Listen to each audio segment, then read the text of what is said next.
نحمده ونصلي ونسلم على رسوله الكريم وبعد فإن أصول الفقه أربعة كتاب الله تعالى وسنة رسوله وإجماع الأمة والقياس۔ اور اس کے بعد اصول فقہ چار ہیں: کتاب اللہ، سنت رسول، اجماع الامت اور قیاس۔ فلا بد من البحث في كل واحد من هذه الأقسام ليعلم بذلك طریق تخریج الأحکام۔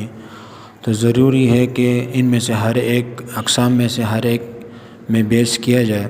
تاکہ احکام کے نکالنے کے طریقے کو جان لیا جائے۔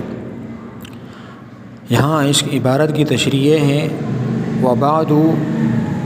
یہاں وبعد کا واو عطفہ ہے اور یہ اس کے ذریعے سے جملہ فعلیہ من حیث المعنی کا عطف جملہ فعلیہ من حیث المعنی پر کیا گیا ہے، اور اس کی تقدیری عبارت یوں ہے کہ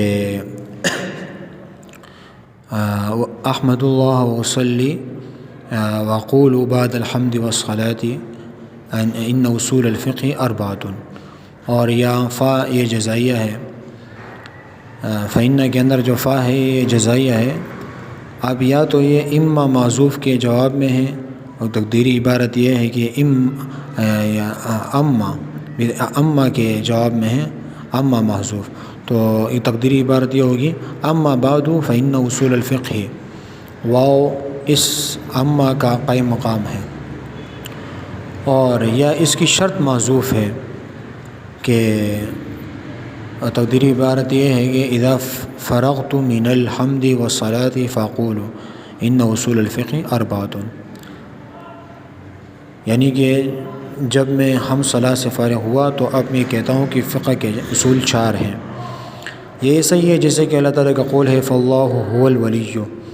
یہاں جو ہے یہ شرط معذوف ہے، تقدیری عبارت ہے کہ ان ارادوا ولیا بحق فاللہ هو الولی۔ اب یہاں اس عبارت کے اندر وبعد ہے، تو وبعد اور قبل کی تحقیق وہ یہ ہے کہ لفظ بعد اور لفظ قبل یہ ظرف زمان اور ظرف مکان دونوں کے لیے مستعمل ہوتے ہیں۔ ظرف زمان کے لیے جیسے کہ الغد بعد اليوم، کہ آئندہ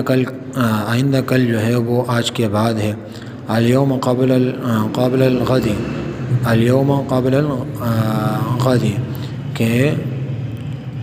آج کا دن کل کے سے پہلے ہے۔ اور ظرف مکان کے لیے جیسے کہ داری بعد داری کا، میرا گھر تیرے گھر کے بعد ہے، اور داری قبل داری کا، میرا گھر تیرے گھر سے پہلے ہے۔ تو لفظ قبل اور بعد کی تین حالتیں ہیں۔ یہ بعد اور قبل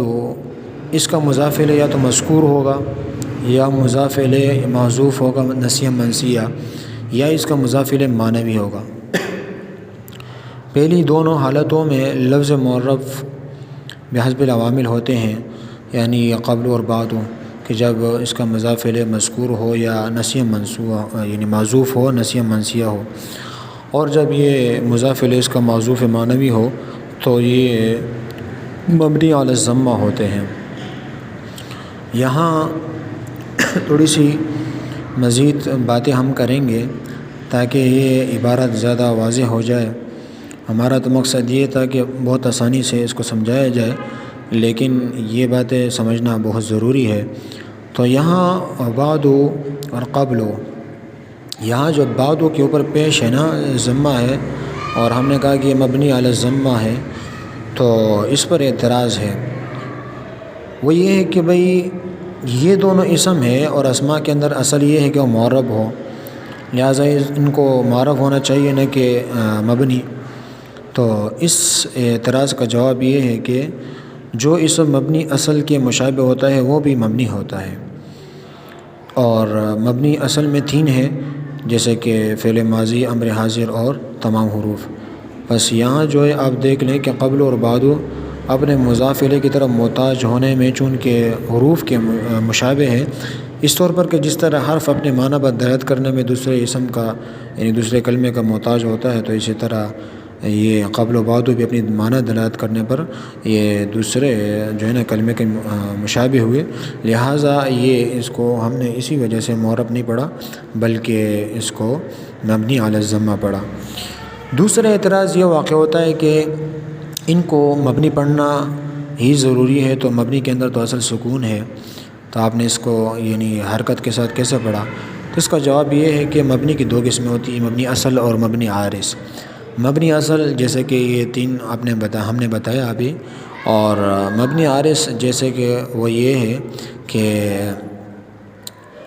گویا کہ وہ مبنی تو نہیں ہوتے، لیکن جب یہ مبنی کے مشابہ ہیں تو اس اعتبار سے اس میں سکون اصل اس کے اندر سکون نہیں ہوگا، اور ہم نے کہا کہ سکون وہاں اصل ہوتا ہے جہاں مبنی اصل ہوتے ہیں، اور یہاں مراد مبنی عارض ہے۔ تیسرا اعتراض یہاں پر واقع ہوتا ہے کہ جب مبنی پر حرکت پڑھنا ضروری ہے تو اس پر جو ہے وہ اخف الحرکات تو جو ہے وہ سکون ہے، اور پھر ہم نے کہا کہ سکون کے اندر بھی اگر ہم اس کو حرکت دیتے ہیں، جیسے کہ آپ نے ان کو جو ہے نا وہ مبنی علی ضمہ پڑھا، تو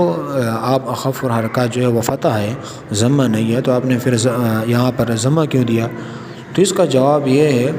کہ لفظ قبر اور بعد دونوں لازم الاضافہ ہیں، یہ دونوں لازم الاضافت ہے، مگر جب ان کا مضاف الیہ معزوف ہوا تو یہ بہت زیادہ اس کے اندر جو ہے نا وہ خفت آ گئی، بہت زیادہ جو ہے اس کے اندر جس خفت آنے کی وجہ سے ہم نے اس کو ثقیل حرکت دی تاکہ اس میں وہ اس طرح کی جو ہے نا وہ خفت باقی نہ رہے، اس وجہ سے ہم نے اس کو مبنی علی الضمہ پڑھا۔ بہرحال اس میں اور بھی مزید تفصیلات ہیں، لیکن ہم مختصر کر کے آپ کو یہ بتائیں گے کہ یہاں پر اصول فقہ جو مصنف رحمہ اللہ نے فرمایا ہے، تو یہ تو اس کی تعریف تو پیچھے جو ہے وہ گزر چکی ہے، لیکن آپ تھوڑا سا اس میں ایک اعتراض اس میں واقع ہوگا، اور اس اعتراض کو سمجھنے سے پہلے آپ یہ ذہن نشین فرما لیں کہ اضافت کی جو ہے وہ تین قسمیں ہوتی ہیں: اضافت بتقدیر لام، اضافت بتقدیر فی، اور اضافت بتقدیر من۔